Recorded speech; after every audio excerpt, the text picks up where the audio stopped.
여러분, 오늘 말씀은 무리를 걷는 예수님에 대한 말씀인데요.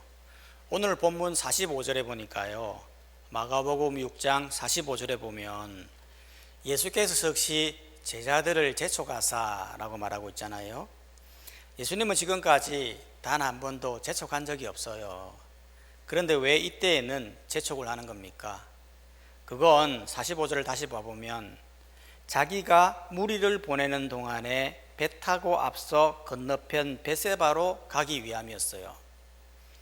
즉 쉽게 말해 지금 건너편 베세바에 수많은 사람들이 모여 있는데 그들을 하루빨리 더 돌보기 위해서 제자들을 재촉하여 보내려고 했던 겁니다.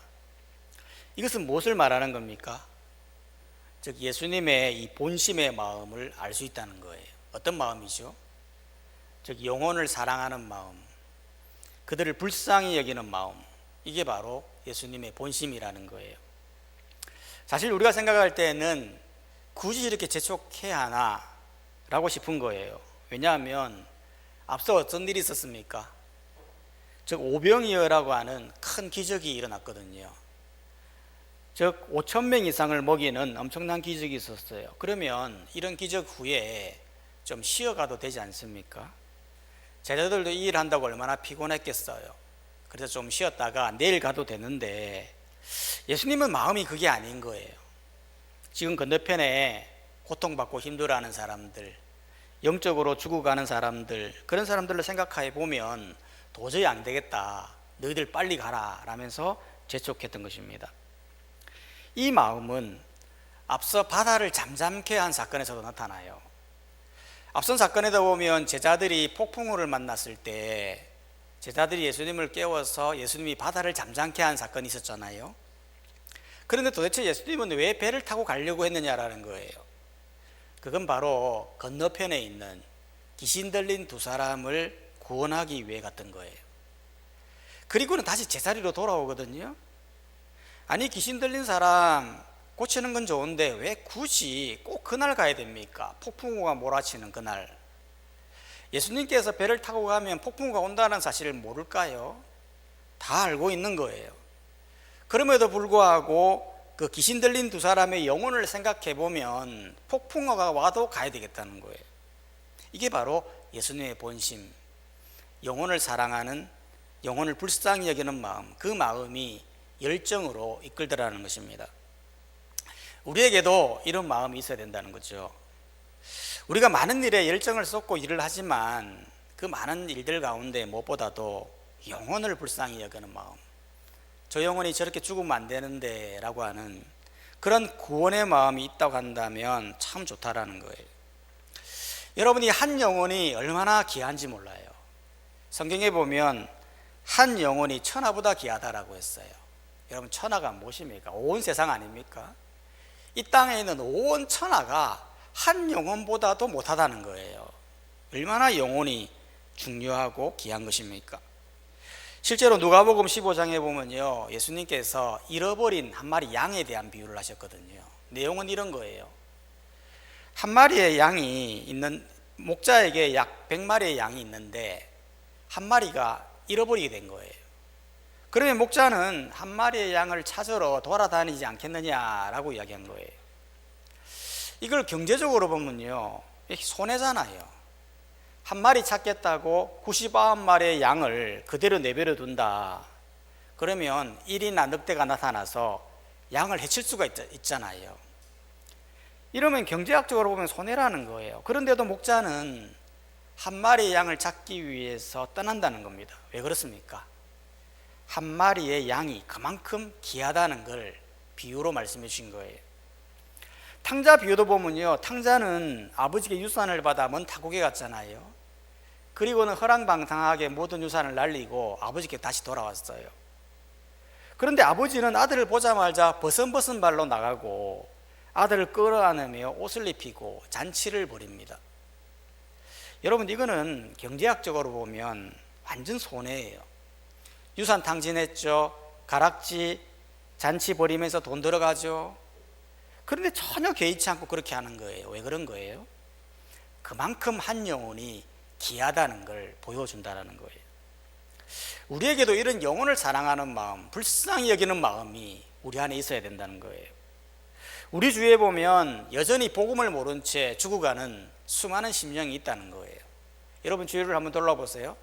정말 하나님 모른 채 이 세상이 다인 줄 알고 죽어가는 사람들이 얼마나 많습니까?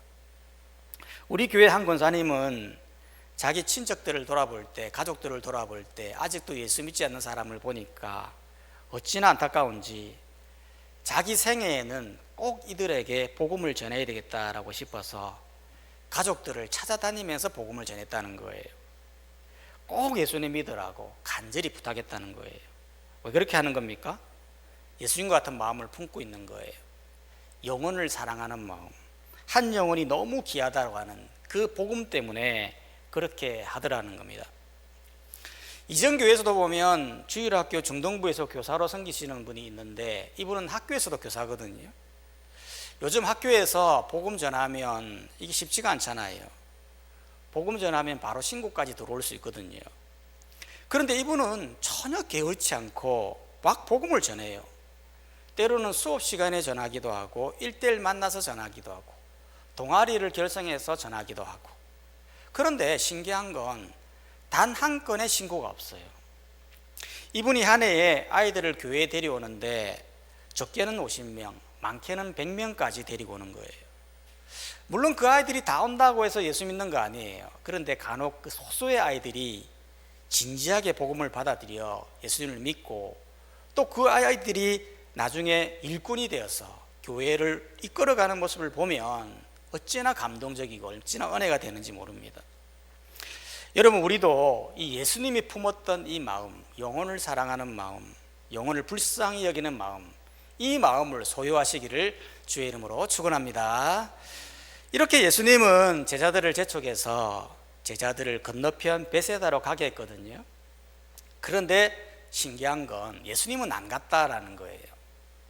아니 영혼을 그렇게 불쌍히 여긴다면 예수님도 같이 가야 되는 거 아니에요? 그런데 왜 예수님은 남았던 걸까요? 그 이유는 다른 게 아니라 46절에서 말하는 거예요. 마가복음 6장 46절에 보면 무리를 작별하신 후에 기도하러 산으로 가시니라. 즉 예수님이 생각할 때에는 자신은 남아서 하나님께 기도해야 되는데 기도하고 나면 제자들이 기다려야 되고 그러면 시간이 늦어지는 거 아니겠습니까? 그러니까 먼저 이들을 보내고 자신은 기도하다가 나중에 바다를 걸어오면 되겠다라고 싶어서 먼저 보내었던 거예요. 여기에서 예수님이 생각하시는 중요한 사역 한 가지가 있죠. 그게 무엇입니까? 바로 기도하는 사역이라는 거예요. 여러분 생각해 보면요, 우리 예수님은 사실 기도가 필요 없는 분이에요. 여러분 그렇지 않습니까? 아니 예수님은 죽은 사람도 살리고 폭풍우도 잠잠케 하고 귀신과 직접 대화하는 하나님의 아들이에요. 하나님이 무슨 기도입니까? 그런데 예수님을 보면 항상 기도해요. 매일 새벽 유명에 나아가 하나님을 만나고 겟세마네 동산에서 기도하며 틈틈이 시간이 날 때마다 예수님은 기도하시더라는 거예요. 이것은 무엇을 의미하는 거냐면, 왜 예수님이 기도를 하시는 거냐면, 그건 예수님은 이 기도함을 통해서 하나님과의 친밀한 교제를 이어간과 동시에 하나님의 뜻을 물어보며 또한 하나님으로부터는 능력과 힘을 보충하기 위해 기도하셨던 거예요. 이걸 보면서 우리에게 주는 교훈이 있죠. 즉 그리스도인의 힘은 바로 기도에 있다라는 것을 보여준다는 거예요. 즉 예수님은 직접 사람들에게 보여주고 싶은 거예요. 얘들아, 나는 하나님의 아들인데 하나님의 아들도 이렇게 매일 기도하는 거란다. 그래서 하나님의 뜻을 물어보며 하나님의 능력을 받아 이 일을 하고 있단다. 그러니 너희도 기도해야 되지 않겠니? 라는 것을 보여주고 있다는 거죠. 우리도 이렇게 돼야 된다는 거예요. 여러분 기도라는 건 우리가 참 기도에 대해서 오해하는 게 뭐냐면, 기도는 내 소원을 아뢰는 것만 기도다라고 생각하는 거라는 거예요. 내가 필요한 게 있습니다. 그러면 하나님께 아뢰야지 라고 하면서 기도하고, 그게 기도가 이루어지기 위해서 계속 쉬지 않고 기도하는 거, 그게 기도라고 생각한다는 겁니다.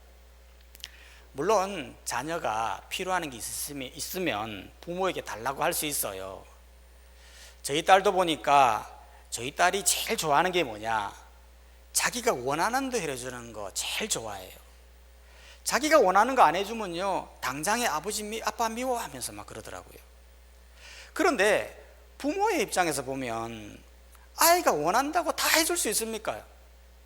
원한다고 칼을 달라는데 칼을 주고, 매일 놀고 싶다고 해서 매일 놀게 해주고, 매일 과자 먹고 싶다고 해서 과자 사주고, 매일 영상 보여주고, 그렇게 할 수 있느냐라는 거예요. 부모의 입장에서 아이를 정말 사랑한다면 줘야 될 거, 주지 말아야 될 거를 정확하게 구분한다는 거예요. 그 구분하는 게 뭐죠? 그게 바로 뜻이에요. 뜻. 부모의 뜻. 그 뜻이 줘야 할 거를 안 줘야 할 거를 구분한다는 거예요. 기도가 그런 거라는 거예요.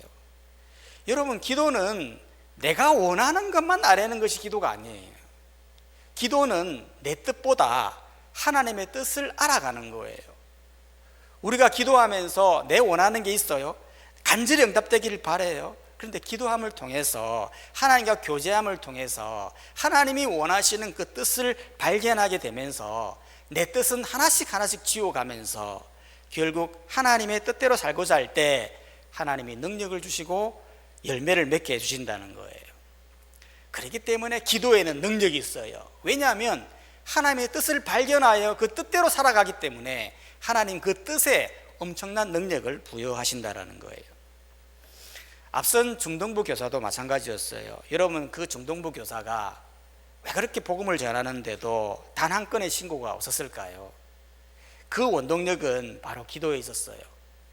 여러분, 그분은 복음만 전하는 게 아니었어요. 매일 새벽에 새벽기도 나와 기도하고 매일 영적인 삶을 이어가는 거예요. 그러니 기도의 능력을 아니까 그 능력을 믿고 거침없이 증거하더라는 겁니다.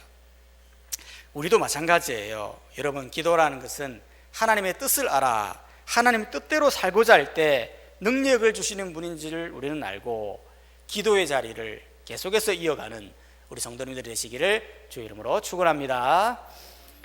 이렇게 예수님은 제자들을 먼저 벳세바로 배를 타고 보냈는데요. 그런데 놀라운 일이 일어났어요.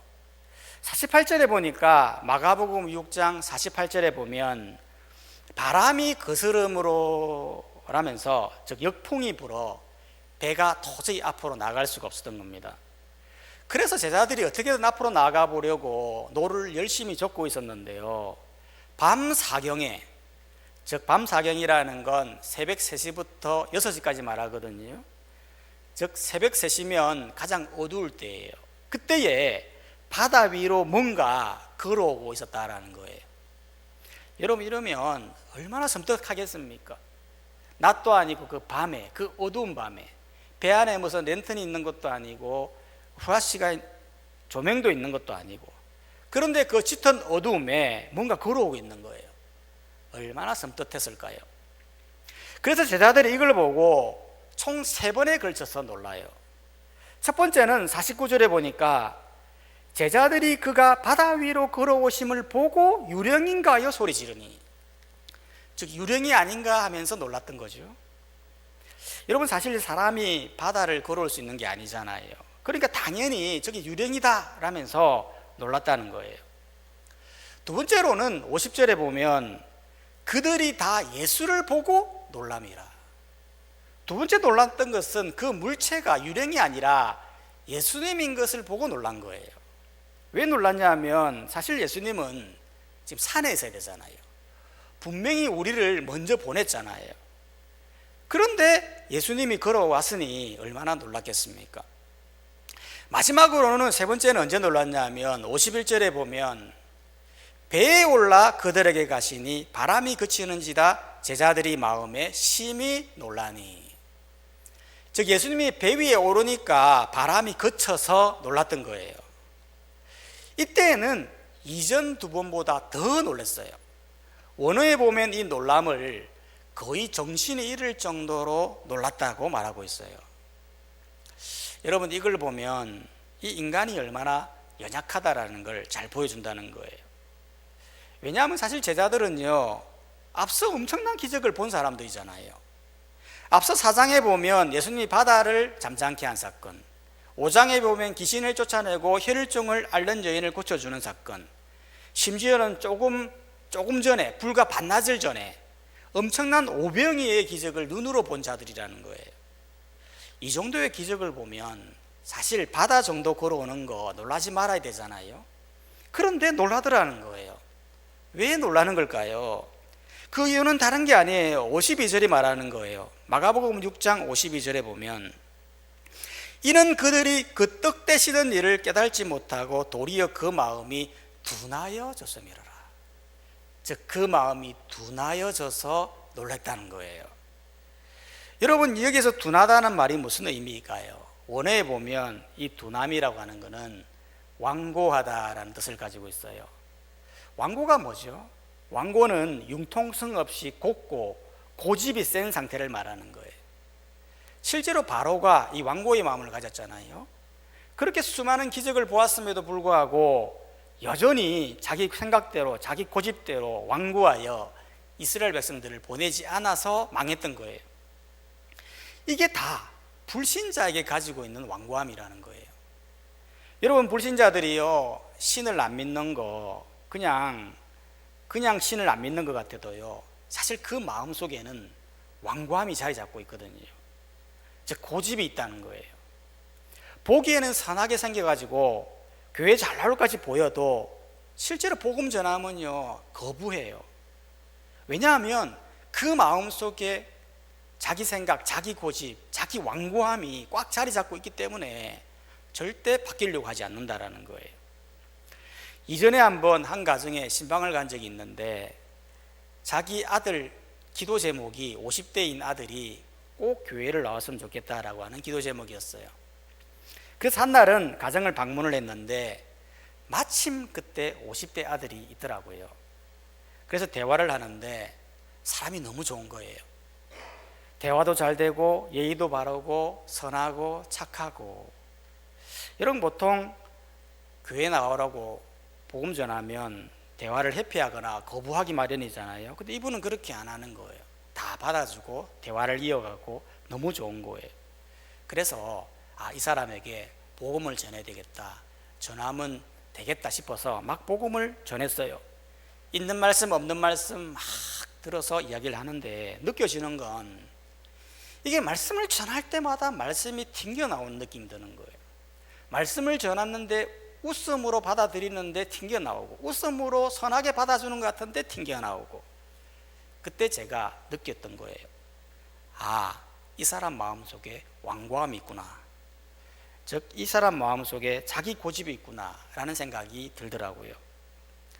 불신자만 그렇습니까? 불신자만 그런 게 아닙니다. 교회를 다니는 사람들 중에도 이 완고함이 자리 잡고 있어요. 즉 자기 고집이 있죠.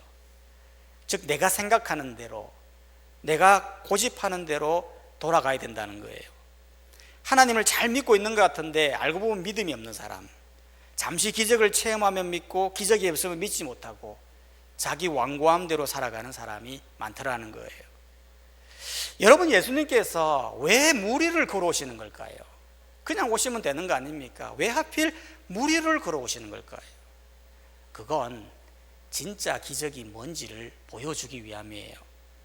여러분, 실제로 이 사건이 기록되어 있는, 동일하게 기록되어 있는 마태복음에 보면요, 베드로가 나오거든요. 여러분, 예수님이 바다 위를 걸어오시는 걸 보자 베드로가 너무 놀라고, 그리고는 예수님께 간청했잖아요. 마태복음 14장 28절에 보면 베드로가 대답하여 이르되 주여, 만일 주님이시거든 나를 명하사 무리로 오라 하소서 하니. 이건 정말 베드로다운 간청이에요. 다른 사람들은 놀라서 힘들어하는데 베드로는 나를 걷게 하소서라고 했다는 거예요. 얼마나 베드로답습니까? 그러니까 우리 예수님이 오라라고 했더니 실제로 베드로가 바다를 걷게 된 거예요. 여러분, 이건 정말 놀라운 사건이죠. 도저히 과학적으로 이 설명이 안 되는 부분이에요. 물리적으로도 설명이 안 돼요. 실제로 2017년도에 아프리카 짐바브웨에서 어떤 일이 있었냐면, 조나단 머테타와라고 하는 목사가요, 이 성경 말씀의 은혜를 받고 자기도 무리를 걸을 수 있다라고 해서 직접 보여주겠다고 해서 음푸말랑가의 화이트 강에 사람들을 모았어요. 그리고는 그 강 앞에서 내가 걸을 수 있다라고 하면서 말씀을 전하고 그 강을 걸어갔는데요, 이 화이트 강은 악어들이 득실거리는 강이거든요. 그런데 이 목사는 자기도 강의를 걸을 수 있다면서 일주일 내내 단식하고 기도하다가 실제로 걸어갔어요. 그런데 어떻게 되었을까요? 몇 걸음 못 걸어 바로 악어밥이 되었습니다. 이걸 보면 참 신기한 게, 아니 베드로도 인간이고 이 목사님도 인간인데 왜 베드로는 되고 왜 이 사람은 안 되는 걸까요? 그 이유는 다른 게 아니에요. 베드로가 걸을 수 있었던 원동력은 바로 우리 예수님이 말씀하셨던 거예요. 오라라고 말씀하신 거예요. 즉 우리 예수님이 말씀하셨으니까 걸을 수 있었던 거고, 이 목사는 자기 과신으로 자기 과욕으로 죽게 되었다라는 거예요. 실제로 베드로가 걸었던 건 베드로의 능력이 아니에요. 그 죽은 사람도 살리신 예수님, 달기다고 마셨을 때에 죽은 사람도 살리고 바다를 꾸짖으시니까 바다마저도 잠잠케 하시는 그 예수님의 명령이 있었기에 베드로가 걸을 수 있었다라는 거예요. 이걸 통해서 우리에게 보여주는 게 무엇일까요? 즉 그 걷게 하시는 예수님만 바라보면 무엇이든지 가능하다라는 것을 보여주는 거예요. 실제로 예수님이 오라고 해서 실제로 바다를 걷는데요, 베드로가 다시 빠지잖아요. 왜 빠졌습니까? 그건 베드로가 바람을 보아서 그런 거죠. 예수님을 바라보고 나아갈 때는 기적이 일어났습니다. 그런데 예수님을 바라보지 않고 바다를 보고 환경을 보니까 기적이 사라지더라는 거예요. 이걸 통해서 우리에게 교훈하는 것이 무엇입니까? 바로 진짜 기적은 예수님을 바라보는 거라는 거예요. 바다 위를 걷는 거 대단한 거죠. 그런데 그건 진짜 기적이 아니라 예수님을 바라보는 것이 진짜 기적이라는 것을 예수님이 보여주기 위해 바다 위를 걸어오신 거예요. 오늘날 많은 사람들이 기적을 보고 신을 믿으려고 하죠.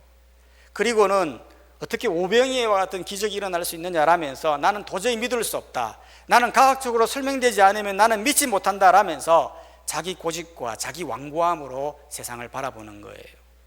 하지만 기적이 뭡니까? 기적은 다른 게 아니에요. 예수님을 바라보는 거예요.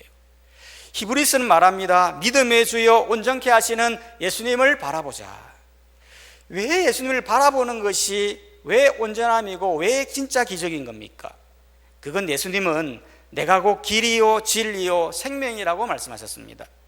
즉 예수님을 믿어야 생명을 얻고 영원한 생명으로 하나님 나라에 거하는 어마어마한 기적이 기다리고 있기 때문에 그게 바로 진짜 기적이라는 것입니다. 한 영혼이 천하보다 귀하다 했습니다. 이 세상 어떤 것보다도 영혼보다 귀한 건 없어요. 그 영원한 생명, 그 영원한 영혼을 구원하려면 누구를 바라봐야 됩니까? 오로지 예수 그리스도라는 거예요. 바다 위를 걸으시고 오병의 역사를 이어가시는 진짜 기적의 주인공인 예수님을 바라보는 것이 진짜 기적임을 오늘 말씀을 통해 말하고 있다는 것입니다. 이런 예수님을 잘 바라보는 인생 되셔서 참된 기적을 이어가는 우리 모든 성도님들이 다 되시기를 주의 이름으로 축원합니다. 이 시간 다 함께 말씀을 생각하시면서 한번 기도하도록 하겠습니다.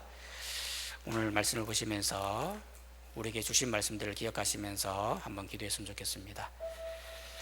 우리는 지금 어떤 삶을 살고 있는지, 한 영혼에 대해서 어떤 마음을 가지고 있는지, 또 우리가 기도의 생활을 얼만큼 잘 이어가고 있는지 우리의 삶을 돌아보면서 한 영혼이 천하보다 귀하다고 했는데 예수님과 같은 그런 구원의 열정을 가지고 영혼을 바라볼 수 있도록, 또한 기도함을 통해서 능력을 이어받을 수 있도록, 또한 우리가 예수님을 바라보는 신앙 될 수 있도록 위해서 함께 말씀을 생각하시면서 통성으로 함께 기도하며 나가도록 하겠습니다. 기도하겠습니다.